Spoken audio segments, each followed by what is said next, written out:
નમસ્કાર મિત્રો, મારું નામ અર્ચના છે. હું વિધવા છું અને એક નાના ગામમાં રહું છું. મારા પતિના મૃત્યુ પછી મારી જિંદગી પૂરેપૂરી બદલાઈ ગઈ હતી. ઘરની ચાર દિવાલોમાં કેદ થઈને મારો એકલવાયો સમય મને કોરીને ખાતો હતો. જિંદગીનો બોજ કેટલો ભારે હોય છે તે મેં એક દિવસથી અનુભવવાનું શરૂ કરી દીધું હતું. તેમ છતાં મારા પતિ દ્વારા બનાવવામાં આવેલા ઓરડાઓની મારા માટે સહારા સમાન બની ગયા હતા. હું એ રૂમ ભાડે આપતી હતી અને તેનાથી જ મારું ઘર ચાલતું હતું. એક બપોરે હું સિલાઈ મશીન પર બેસીને કામ કરી રહી હતી અને વિચારોમાં ખોવાયેલી હતી. ત્યાં જ અચાનક દરવાજા પર ટકોરા પડ્યા. આટલી ગરમીમાં કોણ હશે, કોણ આવ્યું હશે એવું વિચારતા હું ઊભી થઈ અને દરવાજો ખોલ્યો. સામે જોયું તો એક ઊંચો હેન્ડસમ અને પાતો નવયુવાન ઊભો હતો. તેણે સાદા કપડાં પહેર્યા હતા પણ તે વ્યવસ્થિત રીતે ઇસ્ત્રી કરેલા હતા, જેનાથી તેની સાદગી, શિસ્ત અને સારા સંસ્કાર દેખાઈ આવતા હતા. તેણે સ્મિત સાથે નમસ્તે કર્યું અને કહ્યું, મારું નામ પ્રશાંત છે. હું તમારા ગામની શાળામાં નવો શિક્ષક બનીને આવ્યો છું. મને રહેવા માટે રૂમ જોઈએ છે અને મેં સાંભળ્યું છે કે તમારે ત્યાં ભાડે રૂમ મળે છે, એટલે હું અહીંયા આવ્યો છું. મેં શાંતિથી જવાબ આપ્યો, હા રૂમ છે. હું ઘરની કુંડી બંધ કરીને દિવાલ પર લટકતી ચાવી લઈને તેને સામેના બે રૂમ બતાવવા ગઈ. તે બંને રૂમો અત્યારે ખાલી હતા. બાકીના રૂમ પહેલેથી જ ભાડે આપેલા હતા. મેં તાળું ખોલીને રૂમ બતાવ્યા. પ્રશાંત અંદર ગયો, ચારે બાજુ ધ્યાનથી જોયું અને બોલ્યો, રૂમ સારા છે, મને અહીંયા રહેવું ગમશે. ભાડું કેટલું છે? મેં જણાવ્યું, આ બંને રૂમનું ભાડું 3000 છે અને 1 મહિનાનું એડવાન્સ આપવું પડશે. તે હળવા સ્મિત સાથે બોલ્યો, ઠીક છે, કાલે સવારે પૈસા લઈને આવું છું અને કાલથી શિફ્ટ થઈ જાઉં છું. મેં માથું હલાવીને કહ્યું, ઠીક છે. પછી તેણે નમ્રતાથી મારું અભિવાદન કર્યું અને સ્કૂલ તરફ ચાલ્યો ગયો. હું પાછી મારા રૂમમાં આવી અને સિલાઈના કામમાં વ્યસ્ત થઈ ગઈ, પરંતુ મન વારંવાર એક નવા શિક્ષક તરફ જ ખેંચાઈ રહ્યું હતું. સાંજ પડી, જમીને હું સૂઈ ગઈ અને બીજા દિવસે સવારે આતુરતાથી તેની રાહ જોવા લાગી. લગભગ 9 વાગ્યે તે આવ્યો. હાથ જોડીને નમસ્તે કર્યા અને એડવાન્સના પૈસા આપ્યા. મેં તેને ઘરની ચાવી આપી. તે બોલ્યો, સાંજે મારો સામાન આવશે ત્યારે હું પૂરેપૂરો શિફ્ટ થઈ જઈશ. મેં કહ્યું, ઠીક છે, પહેલા ચાલો હું તમને ચા આપું. પરંતુ તે હસીને બોલ્યો, ના, અત્યારે મોડું થઈ રહ્યું છે, સ્કૂલે જવાનું છે, ફરી ક્યારેક પીશું. એવું કહીને તે ચાલ્યો ગયો. બરાબર 4 વાગ્યે તે એક ટેમ્પા સાથે આવ્યો. ટેમ્પા પર તેનો ઘણો બધો સામાન હતો. ધીમે ધીમે તેણે બધો સામાન નીચે ઉતારવાનું અને રૂમમાં ગોઠવવાનું શરૂ રાખ્યું. હું આ બધું દરવાજા પાસેથી ચૂપચાપ જોઈ રહી હતી. કદાચ તે એકલો નથી એ વિચારથી મારા મનમાં એક અજીબ સંતોષ હતો. તેનો સંઘર્ષ જોઈને મને લાગ્યું કે થોડીક મદદ કરવી જોઈએ. તેથી હું રસોડામાં ગઈ અને ચાનું પાણી મૂકીને 2 કપ ચા બનાવી. હાથમાં ટ્રે લઈને બહાર આવી તો જોયું કે પ્રશાંત મારી તરફ એકી ટસે જોઈ રહ્યો હતો. તેની આંખોમાં આદરની ચમક હતી. મેં તેને 1 કપ ચા આપી. થોડી વાર અમે વાતો કરતા કરતા ચા પીતા રહ્યા. તે ક્ષણે મને લાગ્યું કે મારી જિંદગીનો એકલવાયો સમય થોડી વાર માટે ક્યાંક ખોવાઈ ગયો છે. તે પછી હું ફરી ઘરની અંદર ગઈ અને મારા કામમાં લાગી ગઈ. આવી જ રીતે 2-3 દિવસ નીકળી ગયા. એ દિવસોમાં મેં અજાણતા જ બારીમાંથી તેની તરફ જોવાનું શરૂ કરી દીધું હતું. સવારે સ્કૂલે જતી વખતે અને સાંજે પાછા ફરતી વખતે તેની વ્યસ્તતા નજર પડતી હતી. ક્યારેક મને લાગતું હતું કે તે પોતે જ રસોઈ બનાવતો અને જમતો હશે, કારણ કે તેના રૂમમાં એકલતાનો અહેસાસ ખૂબ ઊંડો હતો. એક દિવસ સાંજના લગભગ 6:30 વાગ્યે હું મારા ઘરમાં હતી ત્યારે મેં જોયું કે તેના રૂમમાંથી ધુમાડો નીકળી રહ્યો છે. મને જિજ્ઞાસા થઈ કે સર આખરે શું કરી રહ્યા છે, એટલે મેં નક્કી કર્યું કે આજે જઈને જોઉં. હું ધીમે ધીમે તેના દરવાજા સુધી ગઈ અને અંદર ડોક્યું કર્યું. સામેનું દ્રશ્ય જોઈને મારું દિલ ભરાઈ આવ્યું. સાહેબ સાચે જ પોતે જ રસોઈ બનાવી રહ્યા હતા. તેમની તન્હાઈ અને લાચારી આ બંને જોઈને મને ખૂબ જ દુઃખ થયું. મેં ધીમેથી અવાજ આપ્યો, સાહેબ, સર, તમે પોતે જ કેમ રસોઈ બનાવો છો? ત્યારે તે અવાજ સ્મિત સાથે બોલ્યા, ગામમાં ક્યાંય મેસ એટલે કે લોજ નથી, એટલે મારે જાતે જ બનાવવું પડે છે. તેનો જવાબ સાંભળીને મારું મન પીગળી ગયું. મેં આગળ કહ્યું, સર, તમે એકલા જ રહો છો કે શું? તમારી પત્ની ક્યાં છે? તમારા માતા પિતા? મારો સવાલ સાંભળતા જ તેનો ચહેરો ગંભીર થઈ ગયો. આંખોમાં છુપાયેલું દુઃખ સાફ દેખાવા લાગ્યું. થોડી વાર ચૂપ રહ્યા અને પછી બોલ્યા, જ્યારે હું નાનો હતો ત્યારે જ મારા માતા પિતા મને છોડીને ચાલ્યા ગયા. અને 2 વર્ષ પહેલા મારી પત્ની પણ આ દુનિયામાંથી ચાલી ગઈ. તેમના મોઢેથી નીકળેલા એક એક શબ્દે મને અંદર સુધી હલાવી ગયો. મને ખૂબ જ અપરાધ ભાવ અનુભવાયો કે મેં આવો સવાલ કેમ કર્યો.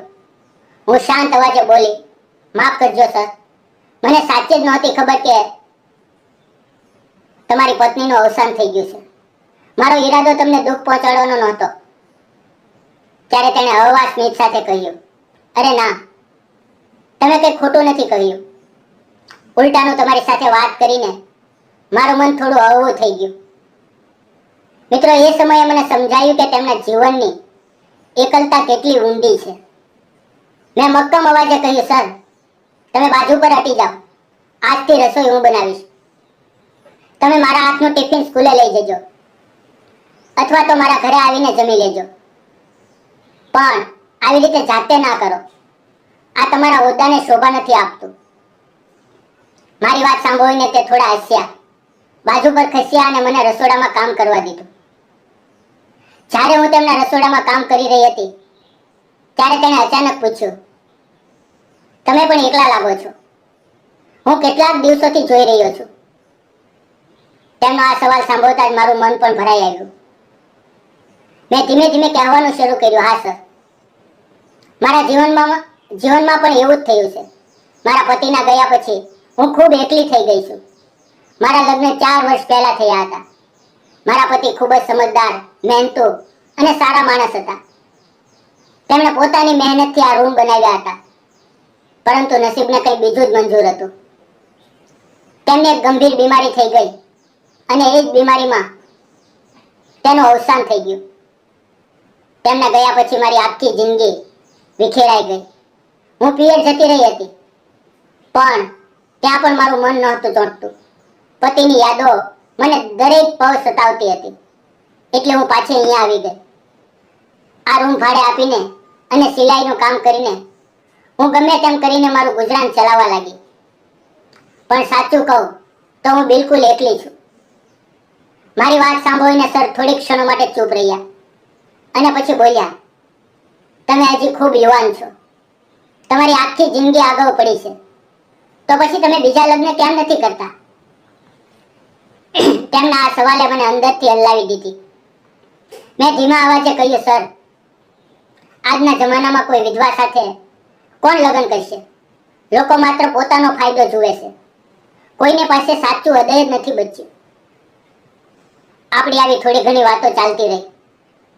ત્યાં જ મારી રસોઈ બનીને તૈયાર થઈ ગઈ હતી. મેં કહ્યું, સર, જમવાનું તૈયાર છે, તમે જમી લો. પછી હું મારા ઘરે જતી રહી. સરે દિલથી મારો આભાર માન્યો. જતા જતા મારી તરફ જોયું અને હળવા સ્મિત સાથે બોલ્યા, તમે દેખાવમાં ખૂબ સુંદર છો અને દિલથી તેના કરતાં પણ વધુ સુંદર છો. તેમના આ શબ્દો સાંભળીને મારું દિલ અચાનક હળવું થઈ ગયું અને અંદરથી એક અજાણી ખુશીનો અનુભવ થયો. હું મારા ઘરે પાછી ફરી. મારા માટે રસોઈ બનાવી, પણ હવે મારા મનમાં કંઈક અલગ જ વિચારો ચાલી રહ્યા હતા. અમારા બંનેના જીવનમાં એક સમાનતા હતી, એકલતા અને કોઈના સહારાની જરૂરિયાત. એક ક્ષણથી મને લાગ્યું કે કદાચ અમે બંને એકબીજાની અધૂરી જિંદગીને પૂરી કરી શકીએ છીએ. અમારી દિનચર્યા હવે બદલાવા લાગી હતી. બારીમાંથી સાચી પણ અમારી નજરો રોજ મળતી હતી. સવારે અને સાંજે અમારી નજરો એકબીજા સાથે ટકરાતી અને એ નજરોમાં શબ્દો કરતા વધુ વાતો થઈ જતી. એક સાંજે હું જમીને પલંગ પર સૂતી હતી. ઘરમાં ચારે બાજુ સન્નાટો હતો, પણ મન ખૂબ બેચેન હતું. પતિના ગયા પછી આ એકલતા મને વધુ સતાવવા લાગી હતી. એ રાત્રે મારી આંખો સામે વારંવાર સરનો ચહેરો ઘૂમી રહ્યો હતો. તેમની સચ્ચાઈ, તેમનો શાંત સ્વભાવ અને તેમનું દિલથી કરેલું વર્તન મારા દિલ પર ઊંડી છાપ છોડી રહ્યું હતું. અજાણતા જ મારા મનમાં તેમના માટે એક અલગ પ્રકારનું આકર્ષણ ઊભું થવા લાગ્યું. મિત્રો, એક દિવસ સવારે આશરે 9:30 વાગ્યે હું દાદરા ઉતરી રહી હતી કે અચાનક મારો પગ લપસ્યો અને હું પડી ગઈ. પડવાના કારણે મારી કમરમાં એટલી જોરદાર ઈજા થઈ કે ઊભા થવું પણ મુશ્કેલ થઈ ગયું. મારા મોઢામાંથી સિંચ નીકળી ગઈ. મારો અવાજ સાંભળીને સર દોડતા દોડતા આવ્યા. તેમણે મને ખૂબ જ સાવધાનીથી અને પ્રેમથી ઊંચકી અને મારા રૂમમાં લઈ જઈને સુવડાવી દીધી. હું દર્દથી કણસતી હતી. તેમણે તરત જ ડોક્ટરને બોલાવ્યા. ડોક્ટરે તપાસ કરીને જણાવ્યું કે કમરમાં ઊંડી ઈજા થઈ છે. તેમણે કેટલીક દવાઓ અને તેલ આપ્યું જેનાથી માલિશ કરવાની હતી. મિત્રો, મારી હાલત એવી હતી કે હું પોતે મારી કમર પર હાથ પણ નહોતી રાખી શકતી. ત્યારે સરે જ એ તેલ લગાવીને મારી કમરની માલિશ કરવાનું શરૂ કર્યું. રોજ 2 વખત 3-4 દિવસ સુધી તેમણે પોતાના હાથે માલિશ કરી. તેમના હાથમાં માત્ર દવાની અસર જ નહોતી, તેમાં સંભાવ, સ્નેહ અને મમતા પણ હતા. ધીમે ધીમે મારી તબિયત સુધરવા લાગી. એ દિવસોમાં સરે મારી સંભાવ બિલકુલ એવી રીતે રાખી જેમ કોઈ પોતાના મા બાપ કે પતિની રાખે. દવાઓ, જમવાનું, આરામ, દરેક જવાબદારી તેણે ઉપાડી લીધી. આ બધી બાબતોએ મારા મનમાં તેમના પ્રત્યે ઊંડો આદર પેદા કર્યો અને અજાણતા જ એક ગૂઢ પ્રેમ પણ અંકુરિત થવા લાગ્યો. 2 દિવસ સુધી તેણે પોતાના હાથે રસોઈ બનાવીને મને જમાડી. મને લાગવા માંડ્યું કે કદાચ ઈશ્વરે તેમને મારા જીવનમાં કોઈ ખાસ કારણસર મોકલ્યા છે. સમય આગળ વધતો ગયો અને હું ફરીથી સાજી થઈને ચાલવા લાગી. એક દિવસ જ્યારે હું કપડાં સૂકવવા બહાર નીકળી, અચાનક અમારી નજરોમાં હોય. એ નજરો સામાન્ય નહોતી. તેમાં ઘણું બધું છુપાયેલું હતું. સરની નજરો પણ મારા પ્રત્યે સ્નેહથી ભરેલી હતી. એ દિવસે મેં ખાસ વાનગીઓ બનાવી હતી. મનમાં વિચાર આવ્યો કે આજે તેમને ટિફિન આપવાના બદલે ઘરે બોલાવીને સાથે જમાડું. મેં અવાજ આપ્યો અને કહ્યું, સર આજે તમને ટિફિન નહીં મળે. આજે તમે મારા ઘરે જમવા આવો. તે હસ્યા અને માથું હલાવીને હા પાડી. સાંજે સ્કૂલેથી પાછા ફર્યા પછી રાત્રે 8 વાગ્યે તે મારા ઘરે આવ્યા. મેં તેને આદરપૂર્વક બેસાડ્યા અને જમવાનું પીરસ્યું. મારા ઘરમાં ટીવી હતું એટલે અમે જમતા જમતા ટીવી પણ જોવા લાગ્યા. અમે બંને સોફા પર પાસે પાસે બેઠા હતા અને ટીવી પર એક હિન્દી રોમેન્ટિક ફિલ્મ ચાલી રહી હતી. ફિલ્મના રોમેન્ટિક દ્રશ્યો જોઈને અમારી વચ્ચે પણ એક અલગ જ વાતાવરણ બની ગયું. અમારી નજરો વારંવાર એકબીજા સાથે ટકરાતી હતી. હું નજરો ઝુકાવી લેતી પણ તેમની નજરો મારા પરથી હટતી જ નહોતી. જમવાનું પૂરું થયા પછી તેણે મારા બનાવેલા ભોજનના ખૂબ વખાણ કર્યા. તેમના મોઢેથી નીકળેલા એક એક શબ્દ મારા દિલને સુકૂન આપી રહ્યો હતો. હું ઊભી થઈને ઘરની સફાઈ કરવા લાગી પણ તે હજી પણ ટીવી જોઈ રહ્યા હતા. થોડી વાર પછી હું પણ તેમની પાસે સોફા પર આવીને બેસી ગઈ. હવે અમે બિલકુલ નજીક હતા. ફિલ્મના રોમેન્ટિક સંવાદો સાંભળતા સાંભળતા અમારા દિલ પણ અજાણતા જ એક થઈ રહ્યા હતા. ત્યારે જ અચાનક સરે મારી તરફ જોયું અને શાંત અવાજે કહ્યું, અર્ચના, મારે તમને કંઈક કહેવું છે. હું થોડી ગભરાઈ પણ હિંમત ભેગી કરીને બોલી, કહો ને સર. તેણે ઊંડો શ્વાસ લીધો અને બોલ્યા, મને તમે ગમો છો. માત્ર દેખાવમાં જ નહીં પણ તમારો સ્વભાવ, તમારી વાતો, તમારું દિલથી કરેલું વર્તન, બધું જ. અર્ચના, મને તમારાથી પ્રેમ થઈ ગયો છે. તમેના આ શબ્દો સાંભળીને હું પળભર માટે સ્તબ્ધ થઈ ગઈ. મારું દિલ ઝડપથી ધડકવા લાગ્યું. મેં ક્યારેય વિચાર્યું પણ નહોતું કે મારી જિંદગીમાં ફરી કોઈ મારી સામે આ રીતે પ્રેમનો ઇજહાર કરશે. હું કંઈ બોલી નહીં, બસ ચૂપ રહી મારું મૌન જોઈને તેમણે આગળ કહ્યું, મેં માત્ર મારી ભાવનાઓ વ્યક્ત કરી છે. આગળનો નિર્ણય પૂરેપૂરો તમારો છે. તમને જે યોગ્ય લાગે તે કરજો. તેમના સચ્ચાઈ ભર્યા શબ્દો મારા દિલમાં ઉતરી ગયા અને મારી જિંદગી એક નવા વળાંક પાસે આવીને ઊભી રહી ગઈ. ત્યારે મેં સરને કહ્યું, હું તમને ક્યારે પણ મજબૂર નહીં કરું, પરંતુ મારું દિલ જે કહે છે તે તમને જરૂર જણાવીશ.